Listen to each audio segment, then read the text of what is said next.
세상에 철학자들이 가지는 명제, 나는 누구인가? 그리고 어디서 왔으며 어디로 가고 있는가? 이거는 수세 기에 걸친 질문이지만 이에 대한 답은 주어지지를 않았습니다. 이것은 철학자들의 가장 큰 질문일 것입니다. 그러나 모든 인류에게 가장 큰 질문은 예수 그리스도가 누구이시냐? 예수 그리스도가 하나님이시냐 하는 것입니다. 이 질문에 대한 답변이 그 인생의 운명이 달려있다 하는 것입니다. 예수 그리스도가 누구이십니까? 이 질문은 요한복음 가운데 가장 중요한 질문입니다. 우리가 살펴왔듯이 요한복음은 거의 전적으로 그 질문에 답변하기 위하여 쓰여진 것입니다. 요한복음은 예수님의 신성에 대한 진술로부터 시작을 하고 있습니다. 1장 1절의 말씀을 보면 태초에 말씀이 계시니라. 이 말씀이 하나님과 함께 계셨으니 이 말씀은 곧 하나님이시라. 또 요한복음은 왜 기록하였는가 하는 기록의 목적을 밝히고 있는 유일한 책이기도 합니다. 예수께서 제자들 앞에서 이 책에 기록되지 아니한 다른 표적도 많이 행하셨으나 오직 이것을 기록함은 너희로 예수께서 하나님의 아들 그리스도이심을 믿게 하려 하며 또 너희로 믿고 그 이름을 힘입어 생명을 얻게 하려 함이니라. 요한복음 1장 1절로부터 20장 31절까지 해서 그리스도가 하나님이시라는 자신의 주장을 뒷받침하기 위하여 많은 증거들이 제시되어 있습니다. 그러면 요한복음의 중심 부분인 이 대목에서 떠오르는 주제는 무엇이냐 하는 것입니다. 예수님의 가르침의 독특성입니까? 아니면 안식일 문제 자체이냐? 아니면 그리스도의 선한 행실의 문제이냐? 이것들은 주제가 아닙니다. 진정한 주제는 예수 그리스도가 누구이냐? 예수가 하나님이냐 하는 데 있습니다. 예수께서 하나님이십니까? 예수가 하나님이 아니시라고 생각한다면 제시된 증거들을 심사숙고한 다음에 말해야 할 것입니다. 예수님이 하나님이시라면 예수님은 우리의 충성과 복종을 요구할 권리를 가지고 계십니다. 그래서 여러분은 예수님을 여러분의 하나님이요 주님으로 따라야만 합니다. 만일에 그렇지 않다면 예수님 당시의 종교 지도자들과 같이 예수님을 여러분의 삶으로부터 추방해내도록 해야 할 것입니다. 그 둘 중 어느 것이냐 하는 것입니다. 이것이 바로 사도 요한의 위대한 질문입니다. 기독교가 제기했던 위대한 질문도 바로 그것입니다. 또 우리 시대를 위한 질문이기도 합니다. 육체로 오신 하나님이신 그리스도이냐 아니면 내 자신이 하나님이 될 것이냐. 예수님께서 선언하신 대로 정말 그러한 분이시라면 예수님은 저와 여러분의 하나님이시오 구주가 되셔야 마땅합니다. 먼저 우리가 그리스도의 주장을 살펴보도록 할 것입니다. 우리가 살피고 있는 본문에서 예수님께서는 자신이 하나님이라고 적극적으로 주장을 하셨습니다. 우리가 공간복음에 보면 예수님은 항상 어떤 신적인 이적들을 표하시면서도 드러내지 마라 나타내지 말라는 그것을 우리가 신학적 용어로 메시아 은닉 사상이라고 합니다. 근데 요한복음은 공공연하게 자신이 하나님이심을 드러내고 계세요. 오늘 본문에서도 바로 그러합니다. 예수님의 이 말씀을 듣고 백성의 지도자들은 즉각적으로 반발을 하였고 아브라함은 나이 때 볼 것을 즐거워하였다는 말씀에 대해서도 네가 아직 50도 못 되었는데 아브라함을 보았느냐라고 다구치고 있습니다. 예수님께서는 진실로 진실로 너에게 이르노니 아브라함이 나기 전부터 내가 있느니라고 하셨습니다. 그 말을 들은 그들은 당장에 돌을 들어 예수님을 치려 하였습니다. 그들이 예수님을 돌로 치려 했던 이유가 무엇이겠느냐 하는 것입니다. 군중들이 돌을 들어 치려 하는 것은 하나님을 모독하거나 자신이 스스로 자기를 하나님이라고 만드는 잘못에 대한 벌책이 돌을 들어 치는 것이었습니다. 그러니까 그들은 예수가 신성모독을 하고 있다라고 이해했던 것입니다. 아브라함이 나기 전부터 내가 있느니라. 이 말씀 자체를 보면 예수님께서 아브라함이 낳기 전에도 존재하셨다는 주장을 하고 계셨습니다. 예수님께서는 자신이 영원토록 선지하셨다는 것을 말씀하신 것입니다. 예수님의 이 주장만을 가지고 돌을 들어치기에는 충분한 이유가 되지 못한다 하는 것입니다. 그래서 오늘 우리가 이런 말을 마저 실성한 사람 아니야? 그 정도로 지나칠 수가 있죠. 그들이 과격한 반응을, 즉 돌을 들어 쳐 죽이려고 한 참된 이유는 예수님께서 내가 있느니라고 말씀하신 그 사실 속에 들어 있습니다. 예수님께서는 사실상 신적 명칭을 사용하고 계셨던 것입니다. 내가 있느니라. 이게 우리가 잘 아는 에고 엠이에요. I am. 여러분 영원한 현재라고 그랬죠. 하나님은 영원한 현재예요. 출애굽기 3장 14절에서 타는 떨기나무 가운데서 모세에게 자신을 계시하였던 바로 그 성호를 쓰고 계셨던 것이에요. 하나님이 모세에게 이르시되 나는 스스로 있는 자니라. 또 이르시되 너는 이스라엘 자손에게 이같이 이르기를 스스로 있는 자가 너희에게 보내셨다 하라. 여기서 스스로 있는 자가 바로 헬라어로 에고 에임이에요. 또 이 스스로 있는 자가 이걸 히브리어로 바꾸면 그것이 여호와예요. 그러니까 예수님께서는 여호와라는 어휘 자체를 자신에게 사용하심으로써 자신이 여호와임을 드러내셨던 것입니다. 예수님께서 주장하시는 것이 무엇인지를 즉시 알아차린 유대인들이 돌을 들어 쳐 죽이려고 했던 것은 바로 그 이유 때문입니다. 예수님께서 하나님이심에 대한 많은 주장들을 하셨습니다. 실제적으로 예수님께서 말씀하시는 많은 부분에서 간접적으로 자신의 신성을 증거하셨습니다. 예수님의 첫 번째 위침이 천국이 왔다라고 하는 선언이셨습니다. 마가복음 1장 15절에 보면 때가 찼고 하나님의 나라가 가까이 왔으니 회개하고 복음을 믿으라. 후에 바리새인들이 예수님께 하나님의 나라가 어느 때 임하나이까라고 묻자 예수님께서는 그들에게 누가복음 17장 20절로 21절에요. 하나님의 나라는 볼 수 있게 임하는 것이 아니요 또 여기 있다 저기 있다 그 동무 다르니 하나님의 나라는 너희 안에 있느니라고 하셨습니다. 이 말씀들은 다름 아니라 구약의 예언들이 자신에 대하여 한 것이며 자기 안에서 그 예언들이 이루어지고 있다는 사실을 주장하시는 말씀이십니다. 구약에 대한 예수님의 모든 말씀들은 역시 이 범주에 다 들어갑니다. 예수님께서는 자신의 가르침을 요약하여서 내가 율법이나 선지자들을 폐하러 온 줄로 생각지 말라. 폐하러 온 것이 아니요 완전하게 하려 함이라고 마태복음 5장 17절에서 말씀하셨습니다. 죄를 용서하실 때도 하나님만이 하실 수 있다는 것을 잘 아시면서도 그렇게 행하셨습니다. 지상 생활을 끝마칠 때쯤에서는 당신이 떠나신 후에 제자들과 함께 있도록 하나님의 성령을 보내주실 것을 약속하셨어요. 요한복음 16장 7절에서 내가 가면 너에게 보혜사 성령을 보내리라.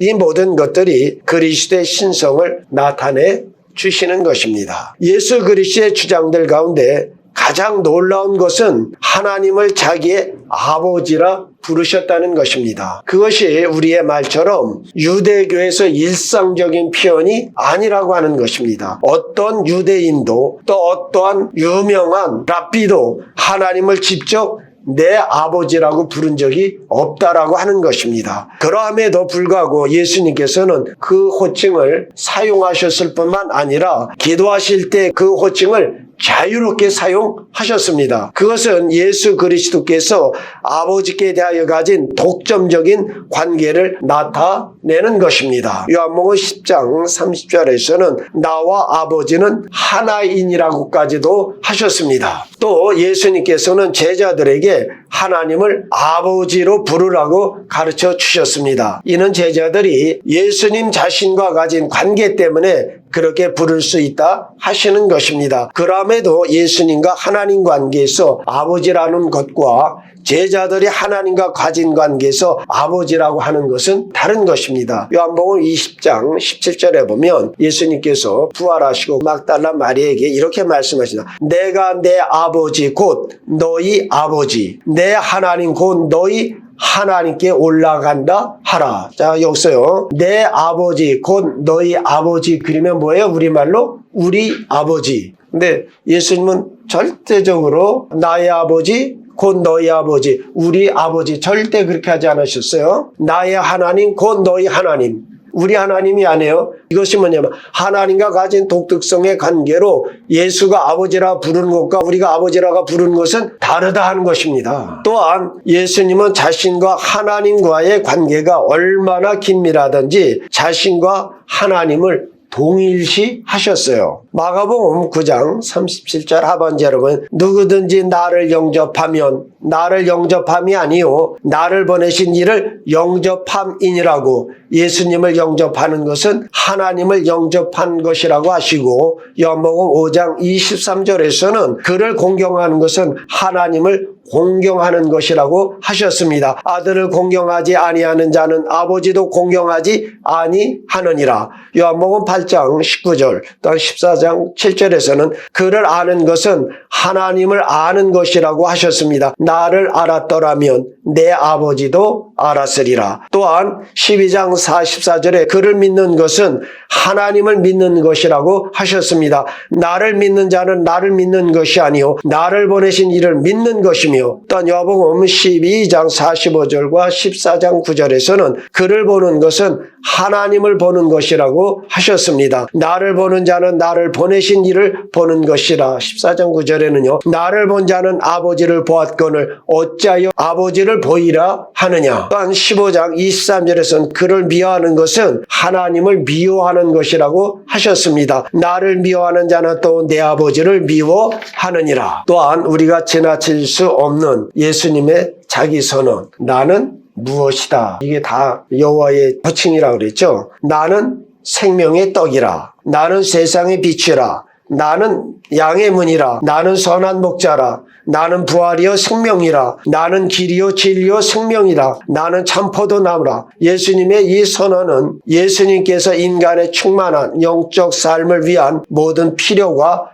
되신다 하시는 것입니다. 이 주장은 하나님만이 담당하실 수 있는 것입니다. 예수님께서 자신에 대하여 가진 독특한 개념을 보여주는 위대하고 그러면서도 최종적인 신뢰는 부활하신 후 예수님께서 제자들이 있는 곳에 오셨을 때 그 자리에 도마는 없었습니다. 그래서 도마가 나중에 오니까 그 제자들이 우리가 다 주를 보았다. 근데 도마가 이런 말이죠. 내가 나의 눈으로 그의 손을 보며 내 손을 거기에 놓고 그의 옆구리에 보기 전까지 내가 믿지 아니하겠노라. 그리고 여드레가 지났을 때 그때는 도마도 있었어요. 또 예수님이 호련히 오셨어요. 그리고 하시는 말씀은 도마야 너는 내 눈으로 내 손을 보며 내 손을 들어 내 옆구리에 보고 의심하는 자가 되지 말고 믿는 자가 되라. 이렇게 자, 그러니까 도마가 그냥 꿇어 엎드리시며 아주 위대한 고백을 하죠. 나의 주님이시요 나의 하나님이십니다.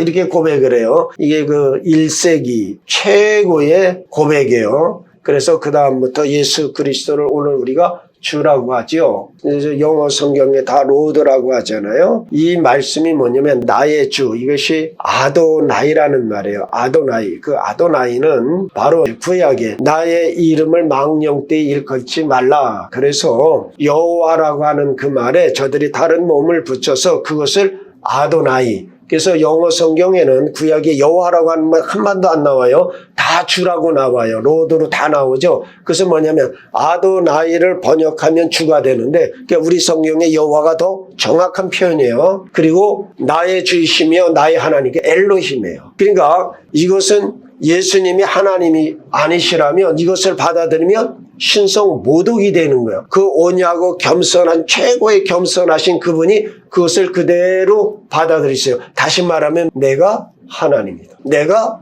여호와다. 이 말씀이신 거예요. 이상 우리가 살펴본 것들은 예수 그리스도께서 주장하신 것들 중 몇 개에 불과합니다.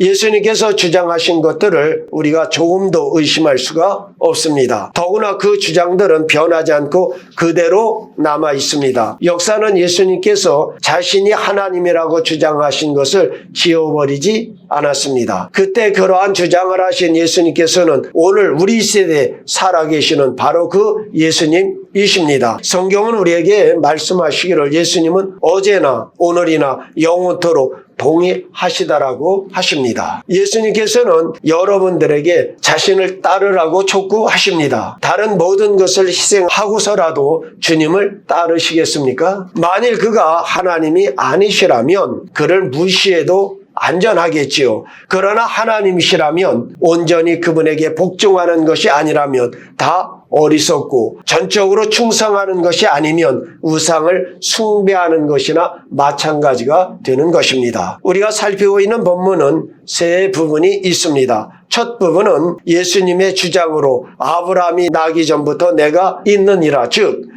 영원하신 분입니다. 이것은 다음 시간에 이 부분에 대해서 다시 살펴볼 것입니다. 둘째 부분은 예수님의 그 주장에 대한 종교 지도자들의 반응입니다. 그들이 돌을 들어 치려 하거늘. 돌을 들어 친다는 것은 단순한 불쾌감을 나타내는 것이 아니라 어떤 사람을 죽이고 싶다는 소원이 들어 있는 것입니다. 때로 거지나 어떤 개나 이것이 오면 우리가 돌을 들어서 던지죠. 이것은 꼭 죽이겠다는 것이 아니라 나로부터 떨어뜨리기 위한 또는 우리의 불쾌감을 나타내는 것이에요. 그러나 여기에서 돌을 들어 치려 하는 것은 예수님을 죽이려 했다는 것입니다. 셋째 부분은 서글픈 결과입니다. 예수께서 숨어 성전에서 나가시니라. 이렇게 또 의심을 하는 사람들이 있어요. 성전에 무슨 돌이 있어? 여러분, 헤롯이 그때도 예루살렘 성전을 짓고 있어서 여기저기에 돌 조각은 얼마든지 있었다는 것입니다.